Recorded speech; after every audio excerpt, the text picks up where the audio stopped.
الحمد لله رب العالمين والصلاة والسلام على من لا نبي بعده أما بعد فأعوذ بالله من الشيطان الرجيم بسم الله الرحمن الرحيم وما جعلنا لبشر من قبلك الخلد فإن مت فهم الخالدون كل نفس ذائقة الموت ولن يؤخر الله نفسا إذا جاء أجلها والله خبير بما تعملون.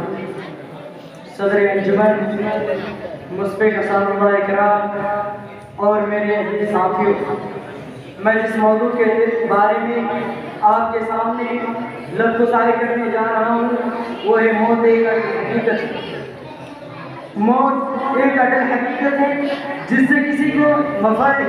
یہ قانونی الہی ہے جس سے بہت سارے انبیاء ہیں، بہت سارے اولیاء ہیں، بہت سارے شاہ بادشاہ ہیں، سب گزر چکے. کیوں کہ کسی نے سچ کہا ہے کہ الموت قدح کل نفس شاربہ والقبر باب کل نفس داخلہ، کہ موت ہر جاندار پر آتی ہے، بڑے پر بھی، چھوٹے پر بھی، مرد پر بھی، عورت پر بھی، بوڑھا پر بھی، بوڑھی پر بھی، جنگل اور جھاڑیوں پر رہنے والے پر بھی اور بڑے بلڈنگوں میں رہنے والے پر بھی سب کو موت آتا ہے.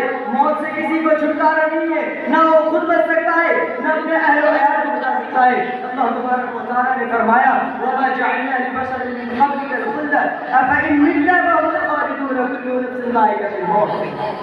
یعنی اے محمد، نہ تو آپ سے پہلے کسی انسان کو ہمیشگی دی گئی ہے اور نہ آپ خود زندہ رہنے والے ہیں، بلکہ موت کا ذائقہ سب کو چکھا ہے. یعنی محمد صلی اللہ علیہ وسلم، آپ سے پہلے کسی انسان کو ہمیشہ زندہ نہیں رکھا گیا ہے اور نہ آپ خود رہنے والے ہیں. اور کسی نے سچ کہا ہے کہ لو کان فی الدنیا بقاء لما مات خیر المرسلین محمد، اگر دنیا میں کسی کے لیے بقا ہوتی تو ہمارے افضل رسول جناب محمد رسول اللہ صلی اللہ علیہ وسلم اس دنیا سے رخصت نہ ہوتی.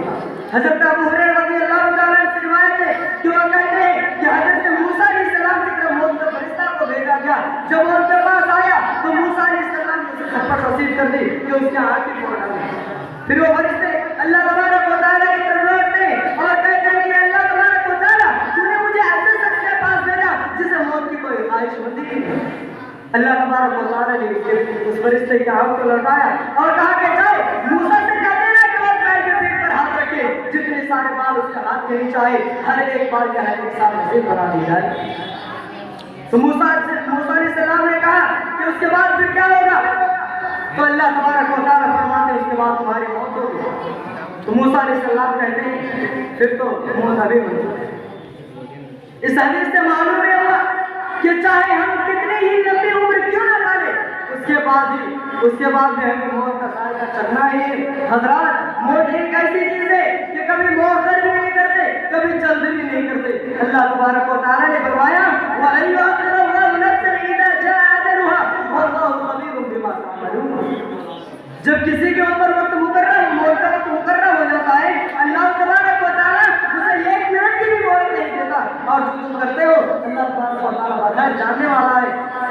یہ کسی کو معلوم نہیں ہے کہ موت کہاں پر آئے گی، کس جگہ.